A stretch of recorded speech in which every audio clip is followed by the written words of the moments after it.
இஸ்ரவேல் ஜனங்கள் எல்லாரும் என்ன பண்ணாங்க அப்படின்னா முதல்ல இந்த உருவ வழிபாட்டுக்கு வந்தாங்க. அதாவது எபிரேய பாஷையில மச்சாபா, என்ன பேரு? மச்சாபா என்று சொல்லப்படும் போது அது எதை குறிக்கிறதுனா, எபிரேய பாஷையில கல் தூண்கள். அங்கங்க என்ன பண்ணுவாங்க? கல் தூண்களை வைப்பாங்க. அந்த கல் தூணை எதுக்காக வச்சிருக்கிறாங்க? வேதத்திலே என்ன சொல்லப்பட்டிருக்கிறது என்று பார்க்கப்படும் போது, யாக்கோபு ஒரு கல் தூணை நிறுத்தி வைக்கிறார்.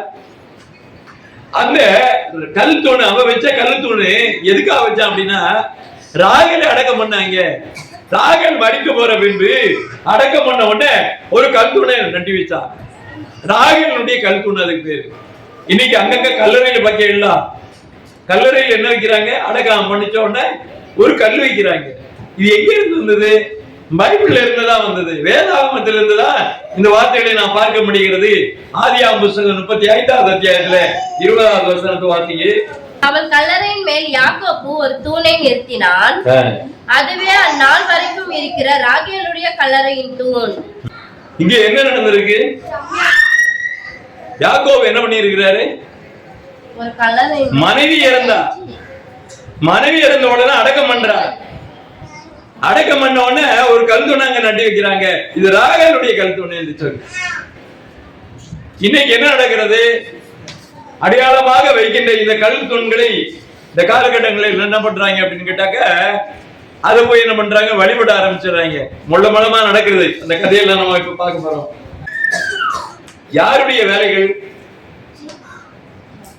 இந்த காலத்துல இன்னைக்கு கல் தூணை வழிபடுறது அப்படின்னா, அந்த நாட்களிலே எபிரேயர்கள் என்ன பண்ணாங்க அப்படின்னு கேட்டாக்க, கல் தூண்களை நிறுத்தி வைத்தார்கள். அதுக்கப்புறம் பாருங்க என்ன நடக்குன்னா, அப்சலோம் என்ன பண்ணாங்க? அப்சலோம் கொடிய பாவத்தை பண்ணினான். அப்சலோம் என்ன பண்ணணும்? அவன் சகோதரர்கள் எல்லாம் சேர்ந்து அவனை கொலை பண்ணணும் அப்படின்னு சொல்லி என்ன பண்றாங்க? பிளான் பண்றாங்க. பப்ளிக்ல என்ன பண்றான்னா, விபச்சார காரியங்கள் எல்லாம் பண்றான். இவனை சும்மா விடக்கூடாது அப்படின்னு சொல்லிட்டு அவர் என்ன பண்றாங்க? அவனை கொல்லணும் அப்படின்னு சொல்லிட்டு தாவீதுக்கு தெரியாமலே கொண்டு ஓட்டுறாங்க. 2 சாமுவேலுடைய புத்தகம் 18வது அத்தியாயம் 17-18 வாசிங்க. அவர்கள் அப்சலோமை எடுத்து அவனை காட்டில் உள்ள ஒரு பெரிய குழியிலே போட்டு அவன் மேல் மகா பெரிய கல் குவிகளாக குவித்தார்கள். இஸ்ரவேல் எல்லோரும் அவரவர் தங்கள் கூடாரங்களுக்கு ஓடி போனார்கள். அப்சலோம் உயிரோடு இருக்கையில் என் பேரை நினைக்கும் பண்ணும்படியாக எனக்கு குமாரன் இல்லை என்று சொல்லி ராஜாவின் பள்ளத்தாக்கிலே தனக்கென்று ஒரு துணையை நிறுத்தி அந்த தூணுக்கு தன் பேரை தரித்திருந்தான். 14வது வசனம் என்ன சொல்லி இருக்குது? அவனை நினைவு கூறும்படியாக அடிச்சு தூக்கி போட்டாச்சு, முடிஞ்சது. கல்லு குவிகளை கொண்டு போய் என்ன பண்ணாங்க? குமிச்சு விட்டாங்க. மலை மாதிரி குமிச்சுட்டாங்க. கற்களை போட்டு மலை மாதிரி குமிச்சுட்டாங்க. அது நினைவாக என்ன பண்ணி இருக்கிறாங்க? வைத்து விட்டார்கள் என்பதாக இந்த இடத்துல நான் பார்க்கிறோம். இந்த 28வது அத்தியாயத்துல பாருங்க, யாக்கோபு நித்திரை தெளிந்து விழித்த போது மெய்யாக கர்த்தர் இந்த ஸ்தலத்துல இருக்கிறார், நான் இதை அறியாதிருந்தேன் என்றார். அவன் பயந்து, இந்த ஸ்தலம் எவ்வளவு பயங்கரமா இருக்கிறது, இது தேவனுடைய வீடே இல்லாமல் வேறல்ல, இது வானத்தின் வாசல் என்று சொல்லி அந்த இடத்துல என்ன பண்றான்? தன் தலைக்கு வைத்திருந்த கல்லை தூக்கி அதை தூணாக நிறுத்தி அதுக்கு எண்ணெய் வார்த்து அதுக்கு பெத்தேல் என்று பெயரிட்டார். இப்ப இதுல என்ன நடக்கிறது? ஒரு கல்லு தூணை நிப்பாட்டி அதுக்கு எண்ணெயை வார்த்து அதுக்கு ஒரு பேர், ஒரு அடையாளத்தை வைக்கிறது. இந்த காரியத்தை எபிரேயர்கள் செய்து வந்தார்கள். அந்த எபிரேயர்கள் செய்தபடினால்தான் பின்னாட்கள் என்ன பண்ணாங்க அப்படின்னு கேட்டாக்க, எபிரேயர்கள்லாம் போய் அந்த கல் தூண்களை வணங்க ஆரம்பிச்சிட்டாங்க. ஒரு கல் தூணை நிப்பாட்டி எண்ணெயை வார்த்த உடனே ஜனங்கள்லாம் அதுக்கப்புறமா என்ன பண்ணாங்க? அந்த கல் தூணை வணங்க ஆரம்பிச்சிட்டாங்க. இன்னைக்கும் ரோட்ல 8வது மைல்னு நல்லா தெரியுது. இந்த ஊருக்கு போறதுக்கு 8வது மைல். அந்த 8வது மைல் என்ன பண்றானுங்க? உடனே என்ன பண்றாங்க? கருப்பா பெயிண்ட் அடிச்சு அதுல என்ன பண்றாங்க? எண்ணெயை வார்த்து உடனே அங்க ஒரு உண்டியல வச்சு போடுறாங்க. வைக்கிறாங்களா இல்லையா? அப்ப என்ன நடக்குது? அப்ப அன்னைக்கு யாருடைய ஒரு வழிகாட்டுதல் என்று பார்க்கப்படும் போது எபிரேயனுடைய வழிகாட்டுதல். அப்ப அந்த இடத்துல அவன் தரிசனத்தை கண்டான். ஆண்டவருடைய சொப்பனத்தை பார்த்தான், தரிசனத்தை பார்த்தான். அப்படினால என்னாச்சு அப்படின்னா அந்த இடத்திற்கு பெத்தேல் என்று பெயரிட்டார். இது வானத்தினுடைய வாசல். காரணம் என்ன அப்படின்னா தேவதூதர்கள் ஏறுகிறார்கள், இறங்குகிறார். அதுக்கு முன்னாடி பாத்தீங்க அப்படின்னா தேவதூதர்கள் ஒருவரு 2 பேரு அப்படிதான் தரிசனம் கொடுத்தாங்க. ஆனா இங்க பார்க்கப்படும்போது என்ன நடக்கு அப்படின்னு பார்க்கப்படும்போது இல்ல, நிறைய பேர் என்ன பண்றாங்க, ஏறி இறங்குறாங்க. நிறைய தேவதூதர்கள் இறங்குறாங்க, ஏறுறாங்க அப்படின்னு பார்க்கப்படும்போது அப்பதான் தெரிஞ்சுக்கிட்டாங்க உலகத்துல நிறைய தேவதூதர்கள் இருக்கிறத உலகத்திற்கு அப்ப வெளிவந்தது. தேவ சேனைகள் அவர்கள் கண்டார்கள் என்பதாக இந்த இடத்துல நாம் பார்க்கிறோம். கல்தூண்களுக்கு பேர் என்ன? மச்சாபா. மச்சாபா என்று சொன்னேன். இப்போ தூதர்களுக்கு பேர் என்ன சொன்னாங்க? மலக்கு என்று சொல்வார்கள். மலக்குனா தூதர்கள். புரியுதுங்களா உங்களுக்கு? இப்போ மரித்தவர்களுக்காக கல்தூண் வைத்தார்கள், ஆண்டுடைய தரிசனம் பெற்றதற்காக கல்தூண் வைத்தார்கள். இங்க பார்க்கப்பட்ட போது அப்சலோமை கொன்று போட்ட போது கல் குவியலாக போட்டு அதை ஒரு அடையாளப்படுத்தி போனார்கள். இப்படிப்பட்ட ஒரு சூழ்நிலையில பார்க்கப்படும் போது இந்த பெத்தேல் என்கிற இடத்துல ஒரு கல்தூணை வைத்து அதை எண்ணி வார்த்த போது ஜனங்கள் பின்னாட்களில் என்ன பண்ணாங்க, அதை எண்ணி வார்த்து வழிபட ஆரம்பிச்சிட்டாங்க. சம்பவம் மாறி போச்சு. அதுக்கப்புறம் என்ன நடக்குது? யோசுவாவுடைய புத்தகம் 4வது அத்தியாயம் 6-8.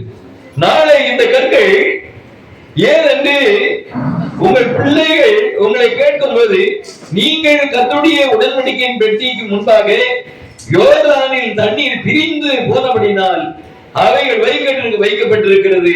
யோர்தானை கடந்து போகிற போது யோர்தான் தண்ணீர் பிரிந்து போயிற்று. ஆகையால் இந்த கற்கள் இஸ்ரவேலின் புத்திரருக்கு என்றென்றைக்கும் நினைப்பூட்டும் அடையாளம் என்று சொல்லுங்கள் என்று சொல்லி என்று சொல்லப்பட்டிருக்கிறது. நடுவில் என்ன பண்ணாங்க, யோர்தான்ல போய் கொண்டிருக்கும் போது நதியில என்ன பண்ணாங்க, ஆற்றில் என்ன பண்ணாங்க, கற்களை பெரிய பெரிய கற்களை கொண்டு வந்து என்ன பண்ணாங்க, கல்குவிகளை வைத்திருக்காரு. இன்னைக்கு அது அடையாளம் இருக்கு. இன்னைக்கும் அந்த யோர்தான் பக்கத்துல இந்த கல்குவியல் இன்னைக்கு அடையாளமா இருக்குது. யோர்தானே அவர்கள் கடந்து வந்தார்கள் என்கிற ஒரு அடையாளத்தை அங்கே வைக்கப்பட்டிருக்கிறது என்பதாக இந்த இடத்துல பார்க்கிறோம். 12 கோத்திரங்கள் அதிலே வந்தார்கள். 12 கற்கள் அங்கே வைக்கப்பட்டிருக்கிறது. 12 கற்கள் அடுக்கப்பட்டுள்ள அந்த அடையாளம் இன்றைக்கு யோர்தான் பகுதியிலே இருக்கிறதை பார்க்க முடிகிறது. 8ஆம் புத்தகத்திலே 21வது அத்தியாயம் 7 வாசிக்கிறோம். அதனால் ஜனங்கள் மோசேயிடத்திலே போய் நாங்கள் கர்த்தருக்கும் உமக்கு விரோதமாய் பேசினதினால் பாவம் செய்தோம், சர்ப்பங்கள் நீங்கும்படி கர்த்தரை நோக்கி விண்ணப்பம் பண்ண வேண்டும் என்றார்கள். மோசே ஜனங்களுக்காக விண்ணப்பம் பண்ணா அந்த நேரத்தில் ஆண்டவர் சொல்லுகிற ஒரு வார்த்தை, அப்பொழுது கர்த்தர் மோசேயை நோக்கி நீ ஒரு கொள்ளிவாய் சர்ப்பத்தை உருவத்தை செய்து அதை ஒரு கம்பத்தில் தூக்கி வை, கடிக்கப்பட்டவன் எவனோ அவன் அதை நோக்கி பார்த்தினால் பிழைப்பான் என்று அங்கே சொல்லப்பட்டிருக்கிறது. அப்போ நல்லா தெரிந்து கொள்ளுங்க, வனாந்தரத்திலே சர்ப்பம் உயர்த்தப்பட்டது. இந்த சர்ப்பத்தை பார்த்த உடனே இவன் உடம்புல இருக்கிற விஷம் நீங்கி போகுது. இதுல இருந்து என்ன தெரியுது? இந்த சாபம் இவர்களுக்கு வந்தது.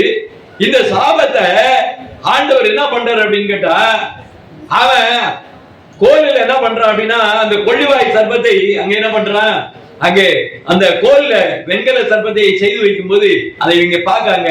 பார்த்த உடனே என்ன ஆகுது, அந்த விஷம் எல்லாம் முறிவாகிறது. பிழைச்சுக்கிறான், உயிர் பிழைச்சுக்கிறான். இது எதனால வருகிறதுன்னா இவங்க செய்த பாவங்கள் சாத்தானாலே உண்டாயிருந்தது. அந்த வெண்கல சர்ப்பத்தை பார்க்கப்படும் போது இவங்கிட்ட இருக்கிற சாபம் எல்லாம் அந்த வெண்கல சர்ப்பத்துக்கு மேல போகுது. அது மாதிரிதான் இயேசுவானவர் சிலுவையில் அடிக்கப்பட்ட போது, சிலுவையில் அடிக்கப்பட்டு அவரை நாம் நோக்கி பார்க்கப்படும் போது நம்மளுடைய சாபங்கள்லாம் அவர்கிட்ட போயிருக்கு. இதுதான் என்னுடைய அடையாளங்கள். அங்க வைக்க இருக்கக்கூடிய அந்த நிக்குசான் என்று சொல்லப்படுகிற அந்த வெண்கல சர்ப்பத்தை தான் இன்னைக்கு இந்தியாவுல இல்ல உலகத்திலேயே என்ன பண்றாங்க, டாக்டர்கள் ஆஸ்பத்திரிகளை போய் பாத்தீங்க அப்படின்னா 2 அதாவது பாம்பு தலை போட்ட படத்தை என்ன பண்றாங்க, ஆஸ்பத்திரியில வச்சிருக்கிறாங்க. ஏன் அப்படின்னு கேட்டாக்க, மோசே அன்னைக்கு அந்த வெண்கல சர்ப்பத்தை வச்சிருந்தாரு. அதன் மூலமாக அவர்கள் பிழைத்தார்கள், ஆரோக்கியம் அடைந்தார்கள். ஆபத்திலிருந்து மக்கள் விடுதலை ஆகணும், நோய் நொடியிலிருந்து விடுதலை ஆகணும் அப்படின்னா அந்த சாபம் முடிச்ச அந்த சர்ப்பத்தை அடையாளமா வச்சு அதை பாருங்கள் என்று சொல்வதற்காக இந்த பாவமும் இந்த சாபமும் மரணமும் இந்த சாத்தானாலே வந்தது என்று உலகத்திற்கு தெரியும்படியாக மருத்துவ துறைகளில் வேன்ல போகும்போது பாருங்க, அதுல அந்த பாம்பு படம் போட்டிருப்பாங்க. அதனால ஆஸ்பத்திரியில பாருங்க அந்த பாம்பு படம் போட்டிருப்பாங்க. காரணம் என்னன்னு கேட்டீங்கன்னா, இது அந்த காலத்திலே சொல்லி வைக்கப்பட்டுள்ள இந்த ரகசியம். இந்த வெங்கல சர்ப்பத்தை தூக்கி ஒரு வாரமா போட்டாச்சு. ஆனா இவரு சும்மா கிடந்தாங்களா அப்படின்னு பாத்தீங்கன்னா கிடையாது. இவரு என்ன பண்ணானுங்க, போயிட்டு என்ன பண்ணானுங்க, 2 ராஜாக்கள் புஸ்தகம் 18 வாசிங்க. மேடைகளை அகற்றி சிலைகளை தகர்த்து விக்கிர தோப்புகளை வெட்டி மோசே பண்ணி இருந்த வெண்கல சர்ப்பத்தை உடைத்து போட்டார். நாட்கள் மட்டும் இஸ்ரவேல் புத்திரர் அதற்கு தூபம் காட்டி வந்தார்கள். முதல்ல இந்த சர்ப்ப வழிபாட உருவாக்குனது யாருன்னு கேட்டீங்கன்னா நம்ம ஆளுங்க தான், வேற யாரும் கிடையாது. மோசே செய்து வைத்திருக்க அந்த சர்ப்பத்தை அன்னைக்கு அவர்கள் வணங்க தொடங்கினார்கள். நிக்குஸ்தான் என்று அதற்கு பெயர் வைத்தார்கள். அது ஒரு கடவுள், பாம்பு கடவுள், நிக்குஸ்தான் பாம்பு கடவுள் அப்படின்னு சொல்லி அதுக்கு பூஜை பண்ண ஆரம்பிச்சிட்டாங்க. இப்படிப்பட்ட நேரத்துல இப்படி எல்லாம் பண்றாங்கன்னு சொல்லி உடைச்சு போட்டாங்க.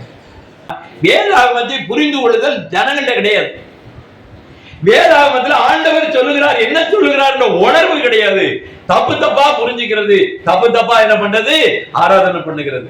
இப்படிப்பட்ட காரியங்களை இந்த நாட்களை செய்கிறதை நாம் பார்க்க முடிகிறது. கர்த்தருக்கு ஸ்தோத்திரம் உண்டாவதாக. இந்த இடத்துல நல்லா தெரிந்து கொள்ளுங்க. யோசுவாவுடைய புத்தகத்துக்குள்ளே 24வது அத்தியாயம் 26வது வசனத்தை வாசிங்க. இந்த வார்த்தைகளை யோசுவா தேவனுடைய நியாயப்பிரமாண புத்தகத்தில் எழுதி ஒரு பெரிய கல்லை எடுத்து அதை அங்கே கர்த்தருடைய பரிசுத்த ஸ்தலத்தின் அருகில் இருந்த கர்வாலி மரத்தின் கீழே நாட்டி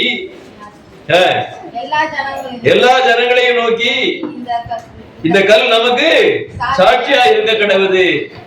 கர்த்தர் நம்மோடைய சொன்ன எல்லா வார்த்தையும் கேட்டது. நீங்கள் தேவனுக்கு விரோதமாய் பொய் சொல்லாதபடி இது உங்களுக்கு சாட்சியா இருக்க கடவுது என்று சொல்லி அந்த கல்லை அங்க அடையாளப்படுத்தி வைத்திருக்கிறான். இந்த கல்லைத்தான் நான் போன தடவை உங்கள்கிட்ட சொன்னேன். 3000 ஆண்டுகளுக்கு முன்பதாக இருந்த ஒரு கல்லை கண்டுபிடித்தார்கள். இதை என்ன பண்ணாங்க, இவங்க மூடி மறைச்சு வச்சிருந்தாங்க. அது என்ன பண்ணிட்டாங்க, வெளியில தூக்கிட்டு வந்துட்டாங்க.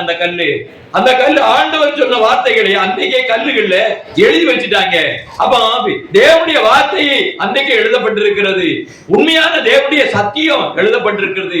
தேவன் பேசி சொன்ன வார்த்தை எழுதப்பட்டிருக்கிறது. உலகத்துடைய சாபத்தை அங்கே எழுதி வைத்திருக்கிறார். உலகத்தினுடைய முடிவை இங்கே எழுதி வைத்திருக்கிறார். இது கற்களில் எழுதப்பட்டிருக்கிறது. யோசுவாவை கொண்டு எழுதப்பட்டிருக்கிறது. இவ்விதமாக ஆண்டவர் அங்கே சொல்லும் போது என்ன சொல்லுகிறார் என்றால், இந்த கல்லில் நீ எழுதி வை அப்படின்னு சொன்னாரு. ஆனா அவர் சொன்னார், இந்த கல் இந்த சத்தத்தை கேட்டது, இது உங்களுக்கு சாட்சி என்று சொல்லுகிறதை நாம் பார்க்கிறோம். கர்த்தருக்கு ஸ்தோத்திரம் உண்டாவதாக. சும்மா எதுவும் நினைச்சுக்கிட்டு இருக்காதீங்க. நீங்க பாட்டுல ஏதாவது தப்பு பண்ணீங்க, ஏதாவது தவறா பேசுனீங்கன்னா இங்க இருக்கக்கூடிய கல்லு என்ன பொருள் இருக்கோ அது கூட சாட்சின்னு ஆண்டவர் சொல்லுகிறார். இப்படியாக அடையாளப்படுத்தி ஆண்டவர் வைத்திருக்கிறாரு.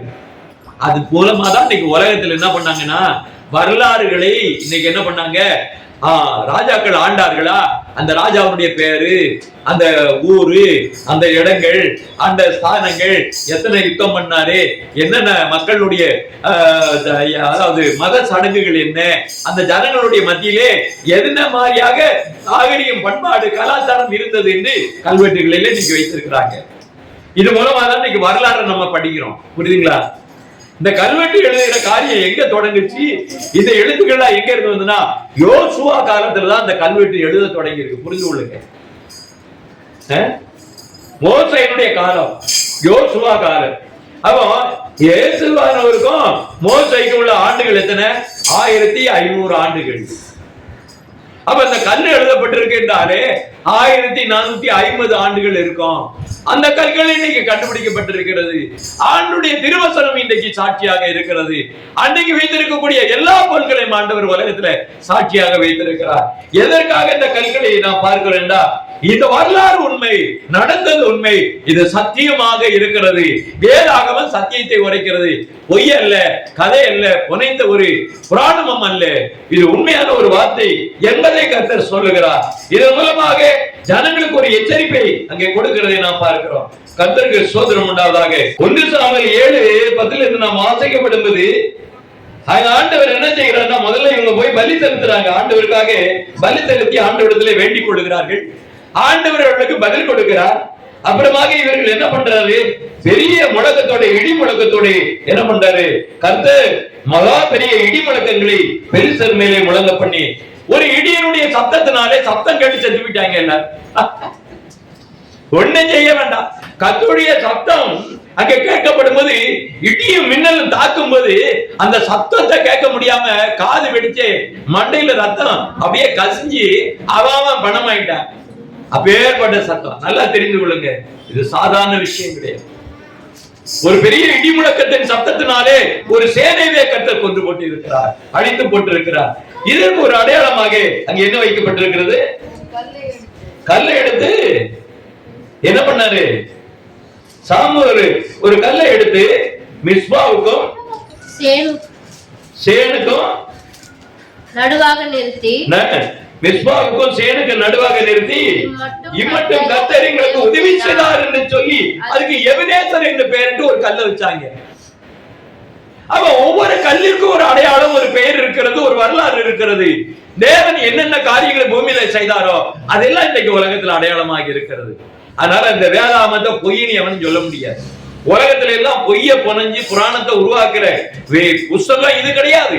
இது சத்திய வேதாகமம், ஆண்டவருடைய திருவார்த்தை. உலகத்தில் அடையாளமாய் நமக்கு ஒரு ஆண்டவர் இருக்கிறார், மகத்துவம் உள்ள தெய்வன் இருக்கிறார், வானத்தின் பூமியை படைத்த கர்த்தர் இருக்கிறார். அவருக்கு ஒப்பாக நாம் ஏதாவது பொம்மையை வச்சு வணங்க முடியுமா? ஏற்றுக்கொள்வாரா?